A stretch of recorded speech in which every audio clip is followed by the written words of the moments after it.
Thanksgiving. The room smelled like roasted turkey and cheap wine. Laughter echoed off the walls, too loud, too rehearsed. Then my sister stood, glass in hand, smile sharp enough to cut skin. "We voted," she said, pausing for dramatic effect, "and you're not family anymore."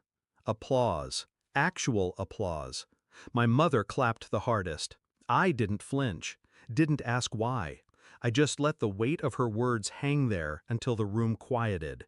Then I laughed. Soft, almost kind. Then I guess you won't need this. I slid a plain manila folder across the table. It stopped in front of her wine glass.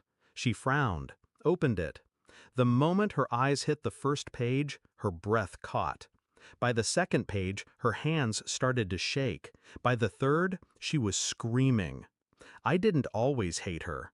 When we were kids, she was the one who walked me to school, sat on my bed during storms, told me I was her favorite person in the world. I believed her. Even in adulthood, I defended her. The missing rent money? She's just having a rough month. The lies she told our parents about me? She's stressed. But then I saw the message she sent to my boss, feeding him false accusations that got me fired from the company I'd built my career in for 10 years. I didn't confront her. Not then. The final crack came 6 months later, after Dad died. His will was clear. Everything split equally between us. But when the lawyer opened the estate accounts, my share had vanished. Wire transfers, forged signatures, her. I remember the day I knew for certain. I called her, voice steady, asking if she'd seen the missing money. She laughed. "Guess you should have checked your bank security, genius." It was then I stopped being her sister. I became her shadow. I didn't scream. I didn't post about it online. Instead, I studied her, quietly. She'd brag about how her real estate deals were booming. I dug into them. Shell companies, unpaid taxes, transactions that could be traced right back to the accounts she stole from me.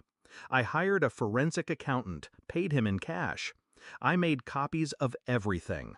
Not just the theft from Dad's estate, credit card fraud, tax evasion, a forged signature on a mortgage.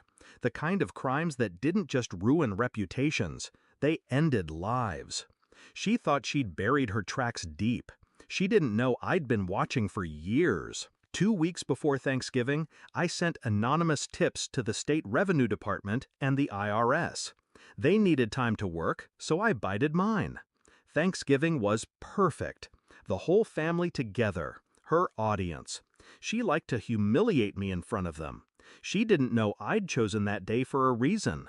When she read the documents in that folder, she saw everything. Bank statements, property deeds with forged signatures, a letter from the IRS's Criminal Investigations Division addressed to her, still sealed.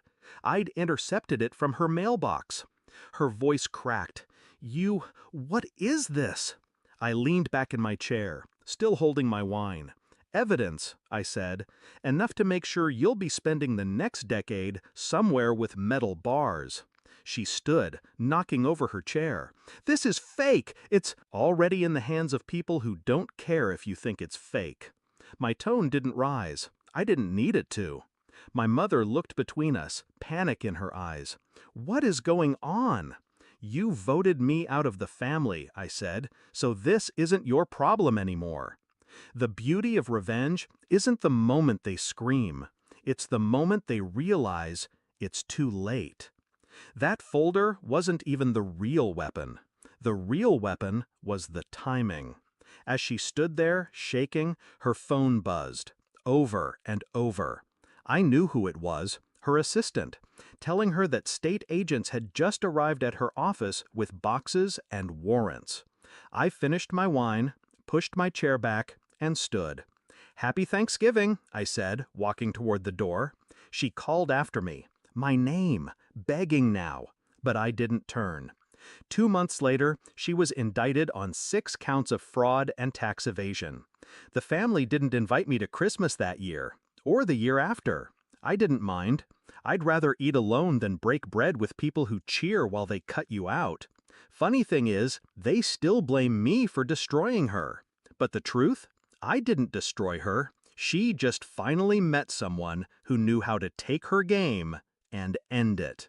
For good.